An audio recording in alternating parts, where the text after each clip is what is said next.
الحمد لله والصلاة والسلام على رسول الله. اما بعد، السلام علیکم و رحمت الله و برکاته. برادر به ما سوال کردند که کدام انسان ها رو ما مرتد، کافر یا که مشرک میگوییم؟ چگونه انسان ها رو؟ بعضی انسان هایی هستند که تماما عمل نمی کنند. حکم اینها چیست؟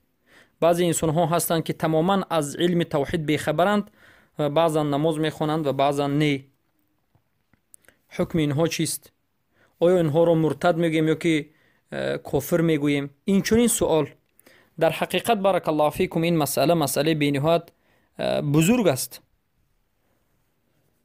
و در بیان سنت و کشف بدعت، در مسائل شناخت ایمان و مسائل کفر و تکفیر و مسائل ردة، همه این مسئله ها ذکر شد. لیکن مختصرا اگر بگوییم، هر فرزندی که از مسلمان تولد می شود حکمش مسلمان است، گرچنده که لا اله الا الله حالو نگوید. فرزندی مسلمان است. وقتی که کودک تولد می شود ما میگیم که این کودک مسلمان است، به خاطر همین ختنه‌اش میکنیم. و در بعض حدیث های کمی سوستر و البته بعضی از علما حسن میگند، به گوشش اذان هم میگند. قامتش البته 100% ضعیف و موضوع است، اما در مسئله اذان بعضی از علما حسن کردند. و عموما تمام فرزند مسلمان که از مسلمان، پدر مسلمان تولد میشد مسلمان است، گرچنده که فرزندی این مرد از زن اهل کتاب تولد شود هم، این فرزند اهل کتاب که پدرش مسلمان است، این فرزند هم مسلمان است.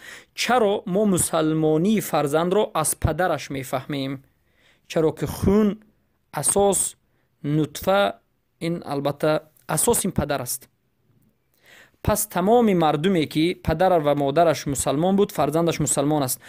و همین مسلمان وقتی که به بلاغت رسید نماز نخواند و تا مردن نماز نخواند، این کافر است و البته مرتد است. حکم کفرش یعنی کافر است، لیکن مرتد. ما مشرک رو هم کافر میگیم، مرتد رو هم کافر میگیم، لیکن در وقت جدا کردن در مسئله احکام نظر میکنیم که سبب کفرش چگونه است و بعد از این معین میشود که این مرتد است.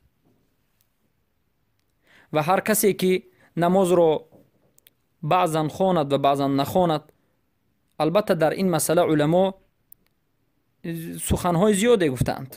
در مسئله جمهور مذهب کافر نمیدانند و محمد ابن حسن الشیبانی و شیخ الاسلام ابن تیمیه رحمه الله میگن اگر بسیارتر خواند مسلمان است.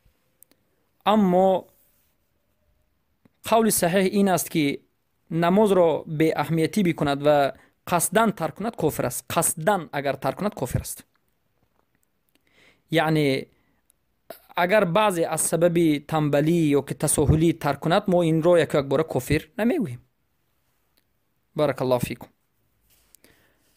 پس کسی که اصلا از توحید خبر ندارد و نماز هم نمیخواند، این هم مرتد است از سبب نخواندن نماز.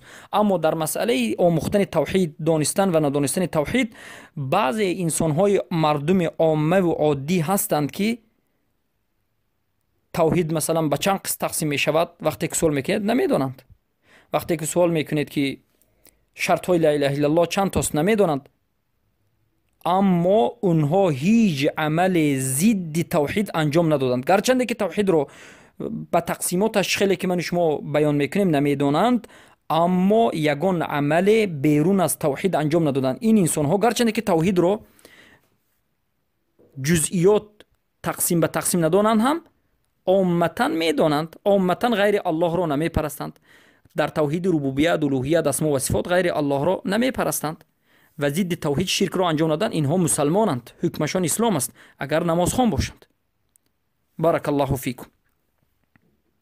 پس فرزند مسلمان وقتی که تولد شد و بعد از تولد شدنش هر عملی که شکننده اسلام را انجام میداد انجام داد و اصل ایمان را ترک کرد و شکست، در این حالت حکمش مرتد است. بارک الله فیکم. و این یک مسئله برای فهمشش وسیع‌تر شدن بود. السلام علیکم و رحمت الله و برکاته.